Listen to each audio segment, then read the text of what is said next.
লিপি একদিন বাবার সাথে গ্রামের বাজারে যায়। সেখানে সে দেখতে পারে এক ট্যাপা পুতুলওয়ালাকে।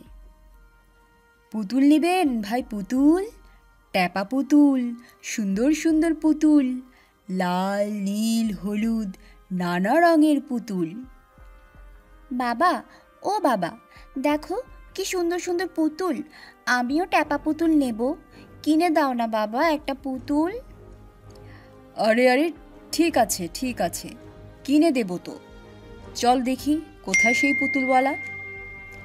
তারা পুতুলওয়ালার কাছে যায়। এই পুতুলওয়ালা ভায়া, দাও দেখি সুন্দর একখানা পুতুল আমার মেয়ের জন্য।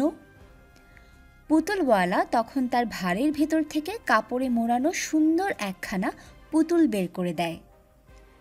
এই নাও ভায়া, তোমার মেয়ের জন্য আমার বানানো সবচেয়ে সুন্দর পুতুল দিলাম। এরপর পুতুলওয়ালা লিপিকে বলে, কি নাম তোমার মা? আমার নাম লিপি। ঠিক আছে, তোমার নামটা আমি এই পুতুলের গায়ে খচিত করে লিখে দিই।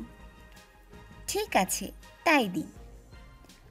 পুতুলওয়ালা লিপির পুতুলের গায়ে তার নাম খচিত করে লিখে দেয়।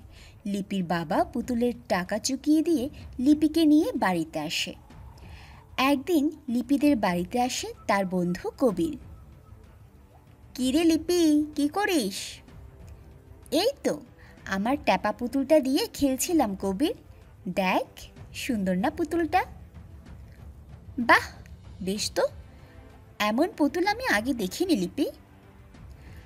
তারপর লিপি আর কবির অন্য বিষয় নিয়ে গল্প করতে থাকে, কিন্তু কবিরের মন পড়ে রয় ওই ট্যাপা পুতুলটার উপরে। পুতুলটা কবিরের খুব পছন্দ হয়, তাই সে যাওয়ার সময় পুতুলটি চুরি করে নিয়ে যায়। কবির পুতুল চুরি করে নিয়ে যাবার পথে একটা গাছের সাথে ধাক্কা খেয়ে পড়ে যায়।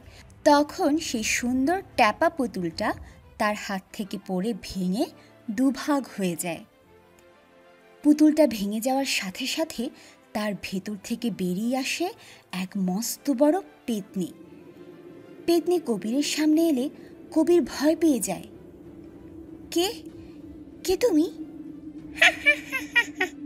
আমি পেতনি, ট্যাপা পেতনি। আমি এসেছি তোকে শাস্তি দিতে। আমাকে ছেড়ে দাও, ছেড়ে দাও আমাকে। তোকে ছেড়ে দেব কেন? তুই অন্যায় করেছিস।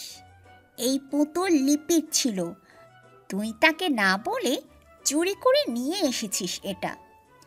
তোর এই কাজের জন্য শাস্তি তোকে পেতেই হবে। আমি এবার তোর গায়ের সব রক্ত চুষে খাবো, রক্ত চুষে তোকে মেরে ফেলবো। ওরে বাবা রে, কে আছো? আমাকে বাঁচাও, আমাকে বাঁচাও। এখানে কেউ তোকে বাঁচাতে আসবে না। দয়া করো, দয়া করো আমার উপর। আমি আর কাউকে কখনো না বলে তার জিনিস নেব না। এবারের মতো ছেড়ে দাও আমায়। ঠিক আছে, তোকে ছেড়ে দেব, কিন্তু তার আগে তোকে ওয়াদা করতে হবে তুই কখনো আর এই খারাপ কাজ করবি না। আমি ওয়াদা করছি, আমি আর কখনো চুরি করব না, কাউকে না বলে তার জিনিস নেব না। কখনো যদি তোকে আর এ কাজ করতে দেখি, তবে মনে রাখবি সেদিন তোর সব রক্ত আমি খেয়ে নেব। কথাটা বলে পেতনি উধাও হয়ে যায়। বেশ কিছুক্ষণ পর কবিরের ঘুম ভাঙে। সে সেই গাছটার নিচে পড়েছিল, পুতুলটা তার পাশেই ছিল। পুতুলটার দিকে সে তাকিয়ে দেখে সেটা ভাঙেনি। কবির সাথে সাথেই লিপির বাড়িতে গিয়ে সেই পুতুল রেখে আসে।